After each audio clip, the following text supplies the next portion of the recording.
Thank everybody for all the questions we have. We're excited to be able to explain some of these things to you. And for the matter of respect, and so everybody's kind of fair in the game, what we did is we wrote all of the questions on one piece of paper, cut them up into little pieces, and put them in our magic little kettle here. And so what we're going to do is each draw one out, and we're going to ask each other the question, and then hopefully you'll enjoy the responses. What is the most popular protein? Chicken, beef, others? Okay, that's a good question for me, I guess, because I don't eat beef, and I was kind of worried about coming to a foreign culture. Is that the only meat they eat? But I would think that I would say that it's just the same in the U.S. It's a pretty balanced combination of beef, pork, chicken. The only thing I think is maybe they cook a little more pork and turkey because schnitzel is pretty common, and you can get schnitzel in those two meats. So. Next question for Peyton is, what is a big culture change from Austria to the U.S.? I think this one's going to come up a couple of times, but one that's really kind of hit me is the means of transportation here. In America, we drive everywhere. Everybody has a car, and here, rarely people have, people have cars obviously, but especially the younger people, we don't. And so they have trams, they have buses, and you have a bike. And that's basically the main means of transportation here. And that's especially how we've been getting around. And so it's been different to it's all you really need, especially here. But it's been hard to adjust because we have to wait at a tram stop, we have to know what times it goes, or the weather has to be permitting us to ride our bike. So it's kind of been an adjustment, but nothing that is too bad. All right, Darian's.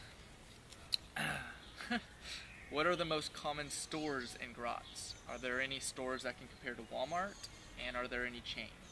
Okay, that's a big one. Okay, so the most common stores that we go for groceries are Billa and Spar. And Billa has like a sister store that is Bipa, which is more, there's a thing of milk from Billa. Bipa, the sister store, is like cosmetics, toiletries, things like that. So those are all in separate stores. There's not anything really close to Walmart except that Spar has 3 different levels. So there's like the neighborhood grocery store Spar, and then there's the Interspar, or a Eurospar, which is a little bit bigger, and then Interspar is the closest thing to Walmart, but that's inside a shopping mall, so even still it's not quite as big as a Walmart. Okay. Peyton, for you, are people in Austria friendlier than in America? We actually talked about this question before, about if it was or not. I think it's a lot different because Austrians and Germans, I guess just people in this region, they seem really standoffish. So, they don't really make eye contact as much.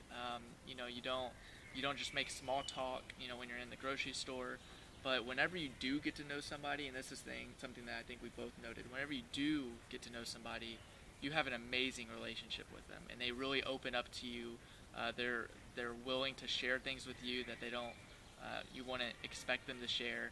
And so I think that once you kind of break that initial barrier into somebody's life, then they're a lot more friendlier, I personally feel. Yeah, I also think that in America, if you go to some sort of social gathering, you really focus on the people you already know, and you just kind of stay in your corner and talk to them, maybe only them. You might shake hands with a few other people, but I've noticed that Austrians are really good at making like small talk conversation. Absolutely. And getting to know you. They really want to get to know you.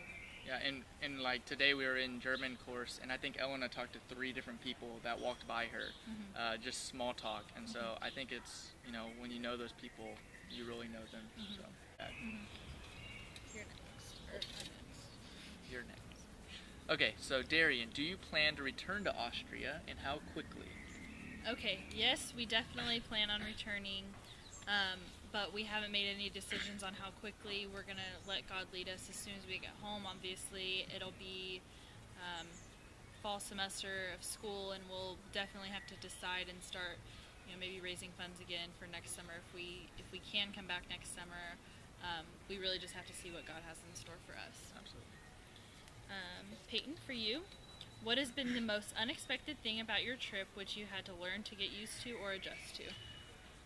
I guess that kind of goes with the transportation. I guess another one that I think I can link to it is the language, which we'll kind of talk about with some questions that are going to come up.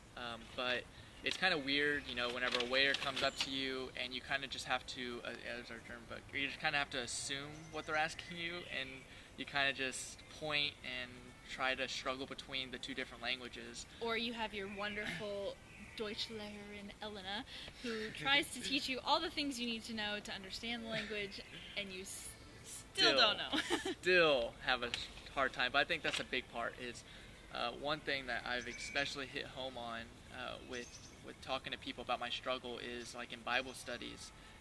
My major is in Bible, and we're having these Bible studies, and I don't get to put my input all the time in because I don't know exactly where the conversation's at or how to say what I'm feeling. And so that's been a real struggle I've personally had is because it's just kind of, I can't get my opinion or what I want out there as easily if you know the language. So, all right, Darian. It's kind of like your last one. If you decide to go to Graz full time, what will be your true mission of what you will do there? What will be the true mission of what you'll do there? So, obviously European missions are a lot different than, third world missions where you're providing for people's basic needs.